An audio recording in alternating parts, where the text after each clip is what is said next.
Hi, welcome back to my channel.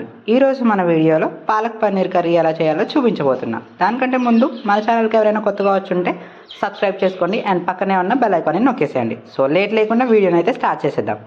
దీనికి నేను పన్నీర్ని తీసుకొని దీన్ని క్యూబ్స్ షేప్లో కట్ చేసుకొని పెట్టుకుంటున్నా.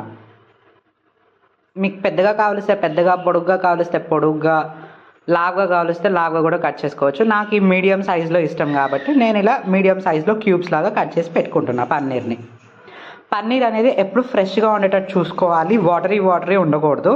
ఎందుకంటే ఫ్రై చేసేటప్పుడు స్మెల్ అనేది వస్తుంది. కొంచెం ఫ్రెష్ పన్నీర్ అనేది తీసుకోవడానికి ట్రై చేయండి. సో పన్నీర్ని ఇలా 2 sides గోల్డెన్ కలర్ వచ్చే వరకు ఫ్రై చేసుకోవాలి. సారీ, నేను క్లిప్ తీసుకోవడం మర్చిపోయా, హాఫ్ నుంచి చూపిస్తున్నా మీకు. ఇట్లా ఒక ప్యాన్లోకి ఆయిల్ వేసుకొని పన్నీర్ అనేది 2 sides గోల్డెన్ కలర్ వచ్చే వరకు ఫ్రై చేసుకోవాలి. ఇప్పుడు మళ్ళీ అదే ప్యాన్లోకి ఇంకొంచెం ఆయిల్ వేసుకొని ఒక 2 ఆనియన్స్ని, ఒక 10-12 వరకు కాజుని, ఒక 4-5 ఎల్లిపాయలు తీసుకొని లైట్గా ఫ్రై చేసుకుంటున్నా. ఇప్పుడు దీంట్లోకి ఇవి కొంచెం బాగా ఫ్రై అయిన తర్వాత ఒక 2 టమాటోలని పొడుగు కట్ చేసుకొని ఇవి కూడా వేసేసుకొని ఫ్రై చేసేసుకుందాం.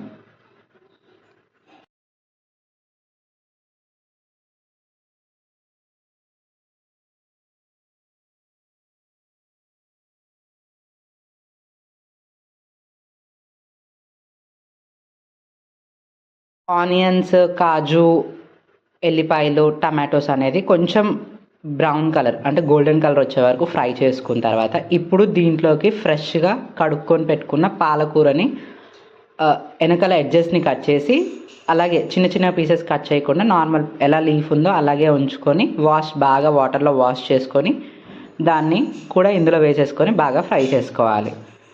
పాలకూర అనేది తొందరగా ఫ్రై అవుతుంది కాబట్టి స్టార్టింగ్లో వేసుకోవాల్సిన పని ఏం లేదు, లాస్ట్లో ఎండింగ్లో వేసేసుకొని దాన్ని లైట్గా ఫ్రై చేసుకుంటే ఒక 2-3-4 minutesలో ఇది మనకు పాలకూర అనేది ఫ్రై అయిపోతుంది.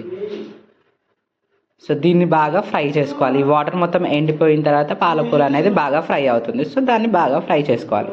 సో పాలకూర ఇలా అయిన తర్వాత స్టవ్ ఆఫ్ చేసి దీన్ని ఇప్పుడు మెత్తటి పేస్ట్ లాగా మిక్సీ చేసేసుకోవాలి. మిక్సీ పట్టుకున్న తర్వాత ఒక ప్యాన్ తీసుకొని మళ్ళీ స్టవ్ మీద పెట్టేసుకొని దీంట్లో తగినంత ఆయిల్ పోసేసుకొని పోపు వేసుకోవాలి. దీంట్లోకి ఇప్పుడు జీలకర్ర, ఆవాలు కొంచెం వేసుకొని కొత్తిమీర, కరివేపాకు కూడా కొంచెం వేసుకొని ఫ్రై అవ్వనివ్వాలి. ఇవి ఫ్రై అయిన తర్వాత మనం ఏదైతే పేస్ట్ మిక్సీ చేసి పెట్టుకున్నాం కదా ఆ పేస్ట్ని ఇందులో వేసి ఆయిల్ అనేది అది పీల్చుకొని ఫ్రై అయ్యేంత వరకు ఫ్రై చేసుకోవాలి. దీన్ని బాగా వేసుకున్నప్పుడు ఫస్ట్ మనం బాగా మిక్స్ చేసుకోవాల్సింది ఉంటుంది, ఎందుకంటే ఆయిల్ అనేది సపరేట్గా, పేస్ట్ సపరేట్గా ఉంటుంది కాబట్టి. సో ఈ కన్సిస్టెన్సీ వచ్చే వరకు బాగా కలుపుకోవాలి. ఇప్పుడు దీంట్లోకి పసుపు, కారం సరిపడినంత ఉప్పు, 1 టేబుల్ స్పూన్ ధనియాల పొడి, చిటికెడు ఇలాచీ లవంగం పౌడర్ వేసేసుకొని బాగా మిక్స్ చేసుకోవాలి. అవన్నీ లమ్స్ పట్టేస్తాయి, మనం ఆల్రెడీ పేస్ట్లో వేస్తున్నాం కాబట్టి లమ్స్ పట్టేస్తాయి. బాగా మిక్స్ చేస్తే అది అనేది స్ప్రెడ్ అయిపోయి పేస్ట్లో మిక్స్ అయిపోతుంది. ఇది బాగా ఫ్రై అయిన తర్వాత ఇప్పుడు దీంట్లోకి ఇలా ఉడుకుతున్నప్పుడు సరిపడన్ని వాటర్ పోసుకోవాలి. అంటే మీకు లిక్విడ్ కావాలిస్తే ఎక్కువ వాటర్, తక్కువ ఉండాలి గ్రేవీ అనుకుంటే తక్కువ వాటర్ వేసుకొని బాగా కలుపుకొని బాగా ఉడకనిచ్చుకోవాలి. దీన్ని గిటంగా పచ్చివాసన పోయేంత వరకు ఉడికించుకున్న తర్వాత ఈ కన్సిస్టెన్సీ వచ్చిన తర్వాత మనం దీంట్లోకి ఏవైతే ఫ్రై చేసి పెట్టుకున్న పన్నీర్ పీసెస్ ఉన్నాయి కదా వాటిని అన్నింటినీ దీంట్లోకి యాడ్ చేసేసుకోవాలి. కొంచెంగా పన్నీర్ వేసుకున్న తర్వాత మనం బాగా అనేది కలపకూడదు, మీద కలిపేసి పెట్టుకోవాలి. ఎందుకంటే పన్నీర్ పీసెస్ అనేది ఈ వాటర్ కంటెంట్ని పీల్చుకొని మెత్తబడిపోయి ఉంటాయి. సో అవి బాగా కలపడం వల్ల విరిగిపోతాయి ముక్కలు. సో బాగా కలపకుండా కొంచెం ఒకసారి కలుపుకొని మూత పెట్టించి బాగా ఇంకొద్దిసేపు ఉడకనివ్వాలి. అంతే అండి, మన టేస్టీ అయిన పాలక్ పన్నీర్ కర్రీ రెడీ అయిపోతుంది.